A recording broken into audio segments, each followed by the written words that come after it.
എൻ്റെ പേര് ഷാനു. ഞാൻ വരുന്നത് ഇവിടെ ആലപ്പുഴ പാതിരപ്പള്ളിയിൽ നിന്ന് തന്നെയാണ്. ഞാൻ ഉടമ്പടി എടുത്തത് ഈ വർഷം 1-ാം തീയതി മീൻസ് ജനുവരിയിലായിരുന്നു. ഞാനൊരു നേഴ്സാണ്. ഞാനൊരു 2022 തൊട്ട് പുറത്തേക്ക് പോകാൻ വേണ്ടിയിട്ട് ഒത്തിരി ട്രൈ ചെയ്യുന്നുണ്ട്. 3 തവണ ഞാൻ OET എഴുതി, കിട്ടി. പക്ഷേ എനിക്ക് പോകാൻ പറ്റിയില്ല. ഒത്തിരി പൈസ ഞാൻ OET എഴുതാൻ വേണ്ടിയിട്ട് ചിലവാക്കി. പക്ഷേ OET എഴുതിയതല്ലാണ്ട് എനിക്ക് പോകാൻ പറ്റുന്നില്ല. എല്ലാം ഡിലേ. അത് കഴിഞ്ഞിട്ട് എന്ത് ചെയ്യണമെന്ന് അറിയത്തില്ല. എനിക്ക് ഒത്തിരി ഫിനാൻഷ്യൽ ഇഷ്യൂ വന്നു. അപ്പം ഞാൻ ജോലിക്ക് കയറാൻ തീരുമാനിച്ചു. അങ്ങനെ ഞാനിവിടെ എറണാകുളത്ത് ജോലിക്ക് കയറി കഴിഞ്ഞപ്പോൾ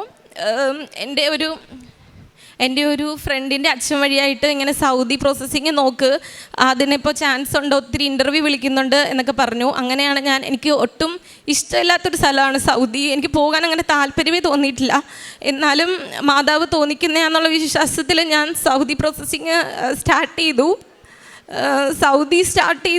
ആദ്യം എല്ലാം വളരെ എളുപ്പമായിരുന്നു. എല്ലാം പെട്ടെന്ന് എൻ്റെ പ്രോസസ്സിങ് നടന്നു. അത് കഴിഞ്ഞ് എക്സാം ആയപ്പോൾ എല്ലാവരും പറഞ്ഞു ഭയങ്കര പാടാണ്, ഏറ്റവും കൂടുതൽ കുറേ പഠിക്കണം, 4 മണിക്കൂർ എക്സാം ഉണ്ട് എന്നൊക്കെ പറഞ്ഞു. പക്ഷേ എനിക്ക് ജോലി ചെയ്തുകൊണ്ട് ക്ലാസ് അറ്റൻഡ് ചെയ്യാൻ പറ്റുന്നില്ലായിരുന്നു. ഈവനിങ് ഡ്യൂട്ടി ഉള്ളപ്പോൾ മാത്രം എനിക്ക് ക്ലാസ് അറ്റൻഡ് ചെയ്യാൻ പറ്റുന്നുണ്ട്. അല്ലാണ്ട് മോർണിംഗ് ആകുമ്പോൾ ഞാൻ താമസിച്ച് വരുന്നത് കാരണം ക്ലാസ്സിൽ കയറാൻ പറ്റത്തില്ല. പിന്നെ എല്ലാവരും ക്രാഷ് കോഴ്സ് കൂടുന്നുണ്ട്. എനിക്ക് ക്രാഷ് കോഴ്സിന് പോകാൻ വേണ്ടിയുള്ള ലീവ് കിട്ടിയില്ല. അപ്പോൾ ഞാൻ ഒന്നും പഠിക്കാതെ പരീക്ഷ എഴുതാൻ വേണ്ടി ഇവിടുന്ന് ബാംഗ്ലൂർ വരെ പോയി. ഒത്തിരി പൈസ മുടക്കി ബാംഗ്ലൂർ പോയിട്ട് തോറ്റുപോയി എന്താകും എന്നുള്ള വിചാരമായിരുന്നു. പക്ഷേ മാതാവ് ജയിപ്പിക്കും എന്ന് ഞാൻ ഉറപ്പായിട്ട് വിശ്വസിച്ചു. അവിടെ പോയിട്ട് 12 മണിക്കായിരുന്നു എൻ്റെ എക്സാം. ഞാൻ ഒരു 10:30 എത്തി. അവരെന്നെ 11 മണിയായപ്പോൾ തന്നെ അകത്തേക്ക് കയറ്റി. ഞാൻ അവിടെ കയറുന്നതിന് മുന്നേ തൈലം നെറ്റിയിൽ പൂശി പ്രാർത്ഥിച്ച് പ്രതിഷേധന പ്രാർത്ഥന ചൊല്ലി ഞാൻ കയറി. ഫസ്റ്റ് പാർട്ട് എനിക്ക് വളരെ സിമ്പിളായിട്ട് തോന്നി. 2ാമത്തെ പാർട്ടായപ്പോൾ റിസർച്ച് തുടങ്ങിയപ്പോൾ എനിക്ക് മനസ്സിലായി എനിക്ക് അതിൻ്റെ അകത്ത് ഒരു ക്വസ്റ്റിന് പോലും ആൻസർ അറിയില്ല. എന്ത് ചെയ്യണമെന്ന് എനിക്കറിയത്തില്ല. സമയം തീരും എന്നുറപ്പായി. അത് കഴിഞ്ഞപ്പോൾ ഞാൻ പ്രാർത്ഥന ചൊല്ലി, അവിടെ ഇരുന്നുകൊണ്ട് പ്രതിഷേധന പ്രാർത്ഥന ചൊല്ലി. എനിക്ക് എന്ത് തോന്നുന്നോ അതാണ് ഞാൻ അവിടെ അടയാളപ്പെടുത്തിയത്. അത് കറക്റ്റാണോന്ന് പോലും എനിക്കറിയത്തില്ല. അങ്ങനെ ഞാൻ എല്ലാം അറ്റൻഡ് ചെയ്തു. സമയം നോക്കിയപ്പോൾ എനിക്ക് 1 മണിക്കൂർ കൂടി പിന്നെയും ബാലൻസ് ഉണ്ടായിരുന്നു. 4 മണിക്കൂറിൻ്റെ എക്സാം ഞാൻ 3 മണിക്കൂറിൽ കംപ്ലീറ്റ് ചെയ്തു. ഞാൻ അവിടെ നിന്ന് ഇറങ്ങി. പക്ഷേ എനിക്കറിയില്ല ഞാൻ കറക്റ്റായിട്ടാണോ അടയാളപ്പെടുത്തിയെന്ന്. അത് കഴിഞ്ഞ് എക്സാം കഴിഞ്ഞ് ലാസ്റ്റ് ആയപ്പോൾ എന്നെ ഏജൻസിയിൽ നിന്ന് വിളിച്ചു. ഞാൻ പാസ്സായി എന്ന് പറഞ്ഞു. പാസ്സായതിൻ്റെ അകത്ത് നിന്ന് മാർക്ക് നോക്കിയപ്പോൾ ഞാൻ ഒന്നും അറിയാതെ അടയാളപ്പെടുത്തിയതിനാണ് എനിക്ക് ഏറ്റവും മാർക്ക് കിട്ടിയിട്ടുള്ളത്. എനിക്കറിയാവുന്നും പറഞ്ഞ് ചെയ്തതിനൊന്നും അല്ല എനിക്ക് ശരിക്കും മാർക്ക് കിട്ടിയിട്ടുള്ളത്. അത് കഴിഞ്ഞ് QVP എന്ന് പറഞ്ഞൊരു പ്രോസസ്സിങ് ഉണ്ടായിരുന്നു. അത് ഒത്തിരി പേർക്ക് ഡിലേ വരുന്നുണ്ടെന്ന് പറഞ്ഞു. എനിക്കും ഏജൻസി എന്ന് പറഞ്ഞത് 2 ആഴ്ചക്കുള്ളിൽ QVP ക്ലിയർ ആകും എന്നായിരുന്നു. പക്ഷേ 2 ആഴ്ച കഴിഞ്ഞു, 1 മാസം കഴിഞ്ഞു, എൻ്റെ QVP ക്ലിയർ ആയില്ല. അപ്പോൾ ഏജൻസി പറഞ്ഞു ഡയറക്റ്റ് യൂണിവേഴ്സിറ്റി പോയിട്ട് ഒന്ന് അന്വേഷിച്ച് നോക്ക്, എന്തെങ്കിലും പ്രോബ്ലം ഉള്ളത് കൊണ്ടാണോ തൻ്റെ QVP ക്ലിയർ ആവാത്തതെന്ന്. അവിടെ ചെന്നു. അവിടെ ഇരുന്ന സാറിനോട് സംസാരിച്ചു. പക്ഷേ ആ സാറ് ഞാൻ സംസാരിക്കുന്നതല്ലാണ്ട് എൻ്റെ ആപ്ലിക്കേഷൻ ഒന്ന് ഓപ്പൺ ചെയ്ത് നോക്കിയ പോലും ചെയ്തിട്ടില്ലായിരുന്നു. 3 മണിവരെ ഞാൻ ഇവിടുന്ന് ഹൈദരാബാദിന് പോയി അവിടെ നിന്ന് നോക്കിയതല്ലാണ്ട് ആ സാറിൻ്റെ ആപ്ലിക്കേഷൻ നോക്കിയില്ല. 3 മണിയായപ്പോൾ ഒന്നും ചെയ്യാൻ പറ്റുന്നില്ലല്ലോ എന്നോർത്ത് വിഷമിച്ച് പുറത്ത് വന്നിരുന്ന് കഴിഞ്ഞപ്പോൾ എൻ്റെ ഒരു ജൂനിയർ അവിടെ ഉണ്ടായിരുന്നു. അവളാ പറഞ്ഞത് അവിടെ ഒരു മാഡം ഉണ്ട്, പോയി സംസാരിച്ച് നോക്ക്, ആ മാഡത്തിന് ചിലപ്പോൾ പറയാൻ പറ്റും എന്ന് പറഞ്ഞത്. അങ്ങനെ ഞാൻ ആ മാമിൻ്റെ ക്യാബിൽ ചെന്നപ്പോൾ ആ മാഡം ഒരു മീറ്റിങ്ങിന് പോയി. അവിടെ നിന്ന് ഒരു സെക്യൂരിറ്റി ചേട്ടൻ എന്നോട് പറഞ്ഞു ഒരു സാർ അകത്തുണ്ട്, ആ സാറിനോട് പോയി ഒന്ന് സംസാരിക്കുക എന്ന് പറഞ്ഞു. ആ സാറിനോട് ഞാൻ പറഞ്ഞു കഴിഞ്ഞപ്പോൾ എനിക്ക് കരച്ചിൽ വരുമായിരുന്നു. ആ സാറിനോട് സംസാരിച്ചപ്പോൾ ആ സാറ് എൻ്റെ വിഷമം കണ്ടിട്ട്, ആ സാറിൻ്റെ ജോലി പോലും അല്ല എൻ്റെ ആപ്ലിക്കേഷൻ നോക്കേണ്ടത്, വേറെ ഏതോ പോസ്റ്റിലിരിക്കുന്ന ഒരു ഉദ്യോഗസ്ഥനാണ്. എന്നിട്ടും എൻ്റെ ആപ്ലിക്കേഷൻ നോക്കി കഴിഞ്ഞ് കഴിഞ്ഞപ്പോൾ എൻ്റെ യൂണിവേഴ്സിറ്റിയിലോട്ട് എൻ്റെ ആപ്ലിക്കേഷൻ ചെന്നിട്ടില്ല. അതുകൊണ്ടാണ് എൻ്റെ ഡിലേ ആവുന്നത്. പിന്നെ ഞാൻ വീണ്ടും റീഅപ്ലൈ ചെയ്യണമായിരുന്നു. അതിന് 1 ആഴ്ച കൂടി ടൈം എടുക്കും. അപ്പോൾ ഞാൻ അവിടുന്ന് തിരിച്ചു പോന്നു. ഒന്നും സാധിക്കാതെ ഞാൻ ഇവിടുന്ന് ഹൈദരാബാദ് പോയി തിരിച്ചു വന്നു. നല്ല വിഷമം ഉണ്ടായിരുന്നു. അത്രയും പൈസ മുടക്കി പോയിട്ട് ഒന്നും ആയില്ലല്ലോ എന്നോർത്തിട്ട്.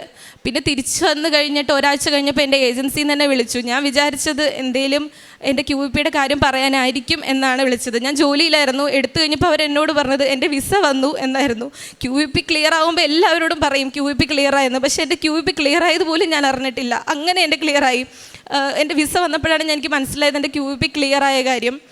അത് കഴിഞ്ഞിട്ട് വിസ വന്ന് 1 മന്തിനുള്ളിൽ പോകാൻ പറ്റുമെന്ന് പറഞ്ഞു. ഞാൻ നാളെ പോവുകയാണ് സൗദിക്ക്. അമ്മ മാതാവ് ഈശോ എനിക്ക് തന്ന അനുഗ്രഹത്തിന് 1000 നന്ദി.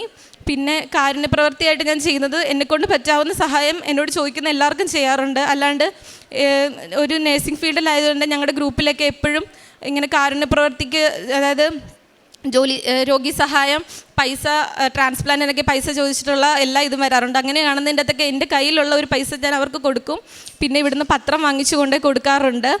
പിന്നെ ഞാൻ എല്ലാ ദിവസവും ഒരു ബൈബിൾ വാക്യം എല്ലാവർക്കും ഷെയർ ചെയ്ത് കൊടുക്കും. പിന്നെ എൻ്റെ വീട് ഇവിടെ അടുത്ത് തന്നെ ആയതുകൊണ്ട് എറണാകുളത്ത് നിന്ന് ഒത്തിരി പേര് എന്നോട് പറയും ഇവിടുന്ന് വരാൻ നേരത്ത് പത്രം കൊണ്ടുവരണം. അങ്ങനെ പറയുന്ന എല്ലാവർക്കും ഞാൻ വാങ്ങിയിട്ട് കൊണ്ട് കൊടുക്കും. മറക്കാതെ ഇവിടെ വന്ന് ചെയ്തിട്ടേ ഞാൻ പോവാറുള്ളൂ. അമ്മ മാതാവ് ഈശോയും തന്ന അനുഗ്രഹത്തിന് ഒത്തിരി നന്ദി. നിയമാവർത്തനം 4:31. നിങ്ങളുടെ ദൈവമായ കർത്താവ് കരുണയുള്ള ദൈവമാണ്. അവിടുന്ന് നിങ്ങളെ കൈവിടുകയോ നശിപ്പിക്കുകയോ നിങ്ങളുടെ പിതാക്കന്മാരോട് ശപഥം ചെയ്തിട്ടുള്ള ഉടമ്പടി വിസ്മരിക്കുകയോ ഇല്ല. ഷാനിമോൾ എന്ന ഈ മകൾ വളരെ നന്ദിയോടും സന്തോഷത്തോടും കൂടി അമ്മ മാതാവിൻ്റെ തിരുനടയിൽ വിദേശത്ത് ജോലിക്കുള്ള നിയോഗം അനുഗ്രഹമായതിന് നന്ദി പറയുകയാണ്. 1-2 കാര്യങ്ങൾ മകളുടെ സാക്ഷ്യത്തിൽ ശ്രദ്ധിക്കാനായിട്ടുണ്ട്.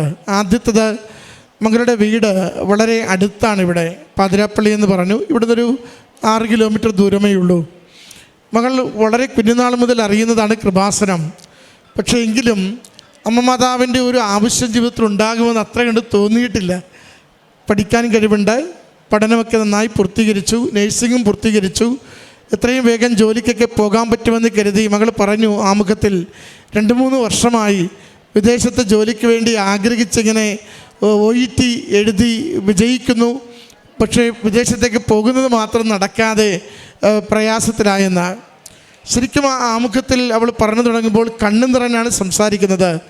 കാരണം ഞാൻ പരിശ്രമം മുഴുവനും പരാജയപ്പെട്ട് വിദേശത്തേക്കുള്ള എൻ്റെ യാത്ര മുഴുവനും നടക്കാതെ, ജോലി കിട്ടാതെ ഞാൻ 0 എൻ്റെ മെറിറ്റ് കൊണ്ട് എനിക്കൊരു യാത്രയില്ല എന്ന് ഉറപ്പായപ്പോഴാണ് ഈ വർഷം ആദ്യം മകൾ വന്ന് അമ്മ മാതാവിൻ്റെ അരികിൽ ഉടമ്പടി എടുക്കുന്നത്.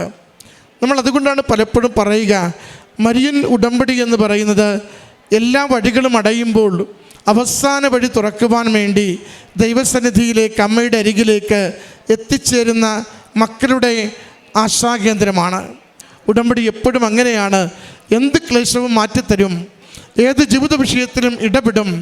1, ഉടമ്പടി ജീവിക്കുവാൻ വേണ്ടി ആത്മശരീരങ്ങളെ ഒരുക്കി അമ്മ മാതാവിൻ്റെ അരികിൽ നമ്മളെ എളിമപ്പെടുത്തണം. 2, അമ്മയും ഈശോയും പറയുന്നത് എന്തോ അത് കേൾക്കുന്നതിന് വേണ്ടി, കേൾക്കുവാൻ ആഗ്രഹിക്കുന്നൊരു ആത്മാവ് നമുക്ക് കൊടുക്കുവാൻ സന്നദ്ധതയുണ്ടാവണം. നമുക്ക് നമ്മുടെ താല്പര്യങ്ങൾ പറയാം, ആ താല്പര്യങ്ങളെ നമ്മൾ നിർബന്ധങ്ങളാക്കരുത്. താല്പര്യങ്ങൾ നിർബന്ധങ്ങളായാൽ അത് സ്വാർത്ഥതയാകും. മറിച്ച് നാം അർപ്പിക്കുന്ന, നാം ദൈവത്തിന് കൊടുക്കുന്ന ഓരോ നിയോഗത്തിനും അതിൻ്റെ കല്ലും മുള്ളും അത് തിരിഞ്ഞു മാറ്റി ജീവിതം സുരക്ഷിതമാകുന്ന വിധത്തിൽ നമുക്കത് അനുഗ്രഹമാക്കി നൽകും. അപ്പോഴാണ് ദൈവേഷ്ടപ്രകാരം ജീവിക്കുന്ന വ്യക്തിയാണ് നമ്മളെന്ന് നമ്മളെക്കുറിച്ച് പറയാനാവുക. അതുകൊണ്ട് ഉടമ്പടിയിൽ ഈ മേഖലകൾ നമ്മളെപ്പോഴും ശ്രദ്ധിക്കേണ്ടതാണ്. 1, ദൈവത്തിന് മുമ്പിൽ വിശ്വസ്തതയുള്ള എളിമയുള്ളൊരു ജീവിതം ഉണ്ടാവണം. 2, ദൈവസ്വരം ശ്രവിക്കുവാൻ തുറവിയുള്ള ഒരു ഹൃദയമുണ്ടാവണം. എങ്കിൽ ജീവിത പ്രശ്നം എന്ത് തന്നെയാണെങ്കിലും അമ്മ മാതാവ് ആ ഉടമ്പടിയുടെ ബലത്തിൽ, അമ്മ മാതാവിൻ്റെ പ്രത്യക്ഷീകരണത്തിൻ്റെ കൃപയിൽ ആയിരക്കണക്കിന് മക്കൾ അനുനിമിഷം ദൈവസന്നിധിയിലേക്ക് ഉടമ്പടിയെടുത്തവർക്ക് വേണ്ടി നടത്തുന്ന മധ്യസ്ഥ പ്രാർത്ഥനയുടെ കൃപാബലത്തിൽ നമ്മുടെ ജീവിത വിഷയങ്ങൾ വേഗം സമയച്ചുരുക്കത്തിൽ അനുഗ്രഹിക്കപ്പെടുന്നത് അനുഭവിക്കുവാനാവും. ഈ മകൾക്ക് ലഭിച്ച ഈ അനുഗ്രഹത്തെ ഓർത്ത് അമ്മ മാതാവിനും തിരുക്കുമാരനും നന്ദി പറഞ്ഞുകൊണ്ട് കരങ്ങളടിച്ച് ഈ സാക്ഷ്യം സമർപ്പിക്കാം. അത്യപൂർവ ദൈവാനുഭവങ്ങൾ ഇനി നിങ്ങൾക്കും സ്വന്തം. ഈ യൂട്യൂബ് ചാനൽ ഇതുവരെ സബ്സ്ക്രൈബ് ചെയ്തിട്ടില്ലെങ്കിൽ ഇപ്പോൾ തന്നെ സബ്സ്ക്രൈബ് ചെയ്യുക. ഈ വീഡിയോ ഇപ്പോൾ തന്നെ നിങ്ങളുടെ സുഹൃത്തുക്കൾക്ക് ഷെയർ ചെയ്തുകൊണ്ട് കർത്താവിൻ്റെ പ്രേക്ഷിതരാകുക.